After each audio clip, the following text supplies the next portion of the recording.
तो एपिसोड की स्टार्टिंग में हमें डीमन सिवेन को दिखाया जाता है, जो कि डीमन विलेज को ढूंढते हुए एक जगह पर आई हुई होती है। वहीं पर वह बोल रही होती है कि मैं इस जगह से डीमन ऑरा को सेंस कर पा रही हूँ, पर यहाँ पर चारों ओर मुझे एक भी पर्सन नहीं दिखाई दे रहा है।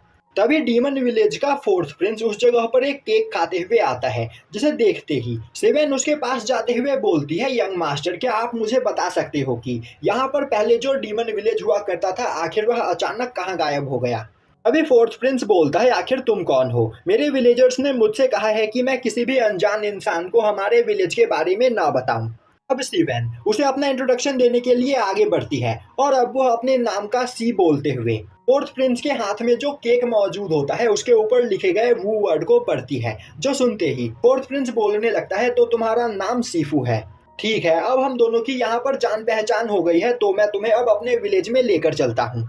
अब फोर्थ प्रिंस सिवेन को लेकर अपने डीमन विलेज में पहुंचता है। वहीं पर सिवेन डीमन विलेज की हालत को देखकर बहुत ही ज्यादा उदास होती है और सोच रही होती है कि हम डीमंस यहाँ पर सबसे ज्यादा पावरफुल और सुपीरियर हुआ करते थे, पर यहाँ पर हमारी क्या हालत हो गई है। दूसरी ओर विलेज की सभी लेडी सिवेन को देखकर उसकी तारीफ कर रही होती है और बोल रही होती है कि यह लेडी कितनी ज्यादा खूबसूरत है। तभी एक लेडी आगे बढ़ते हुए फोर्थ प्रिंस से पूछती है कि आखिर आपके साथ यह लेडी कौन है। अब फोर्थ प्रिंस उन्हें बताता है कि इसका नाम सीफू है। अब यह सुनते ही सभी लेडी काफी ज्यादा खुश हो जाती है, क्योंकि उनके डीमन लैंग्वेज में सीफू का मतलब वाइफ होता है, और अब उन सभी को लगने लगता है कि सिवेन फोर्थ प्रिंस की वाइफ है। इसीलिए वह सभी लोग भागते हुए सिवेन के पास जाती है और उससे वहां पर बात करने की कोशिश करने लगती है। वहीं पर वह सभी सिवेन से कई सारे सवाल पूछ रही होती है और बोल रही होती है कि वह लोग जल्द से जल्द उसकी और फोर्थ प्रिंस की शादी का प्रबंध करते हैं, और वह लोग यहाँ पर सिवेन के लिए एक काफी अच्छा ड्रेस भी तैयार करेंगी। तभी फोर्थ प्रिंस खुश होते हुए बोलता है, मैं चाहता हूँ कि वह ड्रेस लाल कलर का हो। यह सुनकर सिवेन को काफी ज्यादा गुस्सा आता है, और अब वह गुस्से में अपनी पावर को रिलीज करते हुए उन सभी लेडीज को खुद से दूर करने की कोशिश करती है। तभी उसकी नजर वहां से थोड़ी दूर पर उड़ रहे डीमन किंग पर पड़ती है, जो कि सांगनिंग के द्वारा बनाए गए केक को खा रहा होता है। और अब सिवेन भागते हुए जाकर डीमन एम्परर को गले लगा लेती है और बोलने लगती है, एम्परर, फाइनली आप वापस आ ही गए। आज से 10,000 साल पहले अचानक ही आप यहाँ से गायब हो गए, जिसके बाद मैंने आपको बहुत ढूंढा, पर आप हमें कहीं नहीं मिले। यह बोलते हुए वह जोर जोर से रोने लगती है, जो देखकर डीमन एम्परर उसे शांत करता है। तभी सिवेन डीमन एम्परर को बताती है कि जैसे ही डीमन एम्परर यहाँ से गायब हुआ, डीमन, डेवल्स और इमॉर्टल्स के बीच एक वॉर की शुरुआत हो गई, और पिछले कई हजार सालों से लगातार यह वॉर इसी तरह चलता आ रहा है, और इस वॉर की वजह से उनका फेंगटियान क्लैन पूरी तरीके से डिस्ट्रॉय हो गया। और यह सब कुछ उस ओल्ड मैन जू की वजह से हुआ। बस वह मुझे एक बार मिल जाए, मैं उसे जिंदा नहीं छोड़ूंगी। यह सुनते ही डीमन एम्परर सिवेन का वहां पर मुंह बंद कर देता है, क्योंकि वहां से थोड़ी ही दूरी पर बैठा सू यांग उनकी सभी बातें सुन रहा होता है। और अब वह बोलता है, यह सब कुछ ओल्ड मैन जू की वजह से नहीं हुआ, बल्कि इन सब के पीछे किसी और का ही हाथ है। और उस समय हम लोग यह बात नहीं समझ पाए, इसीलिए मैंने बेवकूफ़ी में टियान सेक्ट को फाइट के लिए चैलेंज कर दिया था। तभी सिवेन खड़ी होते हुए बोलती है, तो आप कहना चाहते हो कि यह सब कुछ ओल्ड मैन जू की वजह से नहीं हुआ है? डीमन एम्परर बोलता है, ओल्ड मैन जू का नाम रिस्पेक्ट से लो। और यह बोलते हुए वह सुयांग की ओर देखने लगता है। तभी सुयांग सिवेन को देखते हुए बोलता है, तो मुझे बताओ, आखिर आज से 10,000 साल पहले यहाँ पर क्या हुआ था? तभी सिवेन गुस्से में सुयांग को देखते हुए बोलती है, अब आखिर तुम कौन हो? यह सुनते ही डीमन एम्परर गुस्से में बोलता है, बेवकूफ, मास्टर से इस तरह बात मत करो, और मास्टर जो पूछ रहे हैं शांति से उसका जवाब दो। अब सिवेन उन्हें बताती है कि जैसे ही डीमन एम्परर यहाँ से गायब हुआ, उनका डीमन क्लैन कई सारे छोटे छोटे हिस्सों में टूट गया, और सभी डीमंस ने अपने अलग अलग सेक्ट की स्थापना की, जिस वजह से इमॉर्टल क्लैन की पावर काफी ज्यादा बढ़ गई। और फिर इमॉर्टल क्लैन ने धीरे धीरे करके सभी डीमंस को मारना स्टार्ट कर दिया। और यहाँ पर अचानक से ही इमॉर्टल्स के हाथ कुछ ऐसे ट्रेजर्स लग गए थे, जिस वजह से छोटे मोटे इमॉर्टल्स भी हम जैसे डीमन जनरल्स का सामना कर पा रहे थे। और उसी फाइट के दौरान उन्होंने हमारे एल्डर हाओहान और मोई को कैद कर लिया, जिसके बाद वह उन्हें पकड़कर अपने साथ ले गए, और अब वह एक माइन के अंदर उन दोनों से खुदाई का काम करवाते हैं। यह सुनकर डीमन एम्परर को काफी ज्यादा गुस्सा आता है, क्योंकि हान हाओ और मोई दोनों ही ड्रैगन गॉड है, और उन दोनों से ही यहाँ पर माइन के अंदर काम करवाया जा रहा है। तभी सिवेन बोलती है, उन सभी की पावर बहुत ही ज्यादा है, जिस वजह से हम उनका सामना नहीं कर सकते थे, पर मास्टर आप अब वापस लौट चुके हो, तो अब हम अपने सभी साथियों को उनकी कैद से आजाद करवा सकते हैं। वहीं पर डीमन एम्परर गुस्से में बोल रहा होता है, आखिर उन इमॉर्टल्स की हिम्मत कैसे हुई ऐसा करने की, मैं उनमें से किसी को भी जिंदा नहीं छोड़ूंगा और उन्हें चुन चुन कर मारूंगा। और अब डीमन एम्परर सुयांग के पास जाते हुए बोलता है, मास्टर, मेरे सभी डिसाइपल्स को यहाँ पर इमॉर्टल्स ने कैद करके अपने पास रखा है और वह उनसे स्लेव्स की तरह काम करवा रहे हैं, तो मैं उन सभी इमॉर्टल्स के ऊपर अटैक करने के लिए आपसे परमिशन मांगता हूँ। प्लीज मुझे परमिशन दीजिए जिससे मैं जाकर अपने सभी डिसाइपल्स को छुड़वा सकूँ। अब डीमन एम्परर को सुयांग से इस तरह बात करते हुए देखकर सीवेन काफी ज्यादा हैरान होती है और सोचने लगती है, आखिर एम्परर इस पर्सन को मास्टर क्यों बोल रहे हैं, तो क्या यह पर्सन हमारे डीमन एम्परर के मास्टर है।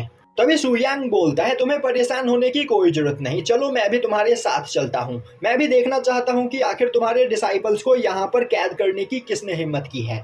अब हमें एक मार्केट में उन दोनों स्पाई को दिखाया जाता है जो एक जगह पर खड़े होकर कुछ खा रहे होते हैं। वहीं पर वह लड़का बोल रहा होता है, सिस्टर, हमें कुछ भी करके जल्द से जल्द अपने द्वारा छोड़े गए प्लेट को हासिल करना होगा, जिसके बाद हमें वह जेड प्लेट हमारे सेक्ट को वापस भी करना है। तभी वह लड़की बोलती है, बेवकूफ, क्या तुमने देखा नहीं कि वहां पर कितने सारे लोग मारे गए और उन सभी की वहां पर हड्डियां भी नहीं बची, तो क्या तुम दोबारा से वहां पर जाना चाहते हो। वह तो हम लकी थे जो अपनी स्पीड की वजह से वहां से हम बचकर निकल पाए, तो अब हमें यहाँ पर कोई भी कदम उठाने से पहले ज्यादा से ज्यादा इंफॉर्मेशन हासिल करना होगा जिससे हम अपने मकसद में यहाँ पर कामयाब हो सके, वरना अगर हमने यहाँ पर बिना कुछ सोचे समझे चीजें करने की कोशिश की तो हम भी उन्हीं लोगों की तरह मारे जाएंगे। अब हमें एक माइन दिखाया जाता है जहाँ पर कुछ लोग डीमन मोई और हाओयान से उस माइन के अंदर खुदाई करवाकर वहां से कीमती मटेरियल्स निकलवा रहे होते हैं। वहीं पर माइन में खुदाई करते हुए वह दोनों आपस में बात कर रहे होते हैं। तभी कई सारे लोग चाबुक से लगातार उन पर अटैक करने लगते हैं और बोलते हैं कि बातें करना बंद करो और काम पर ध्यान दो। यह सुनते ही मोई गुस्से में चिल्लाते हुए बोलता है, तुम लोगों को नहीं पता कि तुम यहाँ पर कितनी बड़ी गलती कर रहे हो, तो एक दिन यह सब करने के लिए तुम बहुत पछताओगे। तभी एक पर्सन हंसते हुए बोलता है, बेवकूफ, हमारे पास एक डीमन आर्मर मौजूद है जिस वजह से हमारी पावर तुमसे 100 गुना ज्यादा है और तुम यहाँ पर चाहे कुछ भी क्यों ना कर लो, फाइट में हमें नहीं हरा सकते हो। यह बोलते हुए वह पर्सन मोई पर अटैक करने के लिए आगे बढ़ता है। तभी वह माइन काफी तेजी से हिलने लगता है और अब उस माइन का छत तोड़कर वहां पर सुयांग, डीमन एम्परर, सांगनिंग और सिवेन के साथ आ जाता है। अब सिवेन भागते हुए अपने दोनों साथियों के पास जाती है जिसे देखकर वह दोनों काफी ज्यादा खुश होते हैं। तभी उनकी नजर डीमन एम्परर पर पड़ती है जिसे देखते ही वह दोनों उसे पहचान जाते हैं। तभी एक पर्सन आगे आते हुए बोलता है, बेवकूफ, आखिर तुम लोगों की हिम्मत कैसे हुई इस जगह पर आने की। यह एरिया हमारे डीमन क्लैन के अंडर आता है और हम इस एरिया पर राज करते हैं।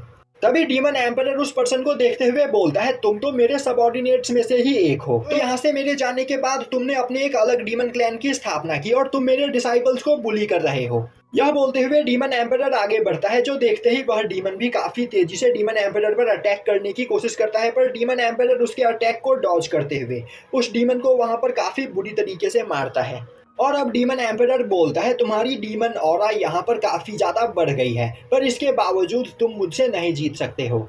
यह सुनते ही वह डीमन उठकर खड़ा होता है और अब वह अपने सभी साथियों को एक साथ डीमन एम्परर पर अटैक करने का ऑर्डर देता है। तभी उन सभी डीमन के चेस्ट के ऊपर मौजूद एक जेम ग्लो करने लगता है जिसे देखते ही सुयांग बोलता है, तुम लोग सच में बहुत ही ज्यादा इंटरेस्टिंग हो। तभी वह सभी लोग एक साथ सुयांग के ऊपर अटैक करते हैं, पर उसी वक्त सुयांग अपने असली फॉर्म में आते हुए अपनी पावर को रिलीज करता है और काफी आसानी से उन चारों डीमंस को वहां पर मार देता है। और अब वह देखता है कि उन चारों डीमन के चेस्ट के ऊपर मौजूद जेम के अंदर काफी ज्यादा एनर्जी स्टोर होती है और वह सभी एनर्जी इमॉर्टल्स, डेवल्स और डीमंस की बॉडी के अंदर से निकालकर उस जैम के अंदर स्टोर किया गया होता है और उसी जैम की वजह से इन सभी डीमंस की पावर इतनी ज्यादा बढ़ चुकी होती है। अब सुयांग उस जैम के अंदर से उन एनर्जी को बाहर निकालते हुए उन्हें आपस में मर्ज कर देता है, जिसके बाद सुयांग उस एनर्जी को हाओयान और मोई की बॉडी के अंदर डाल देता है, जिससे उन दोनों की पावर वहां पर रिकवर हो जाती है। साथ ही साथ उन दोनों की पावर अब अपने कल्टीवेशन के पीक पर पहुंच चुकी होती है, जो देखकर डीमन एम्परर काफी ज्यादा खुश होता है और अब वह सुयांग को थैंक्स करने लगता है, जो देखते ही सिवेन और वह दोनों डीमंस भी सुयांग के सामने बो डाउन करते हुए उसे थैंक्स करते हैं। और यहीं पर यह एपिसोड खत्म हो जाता है।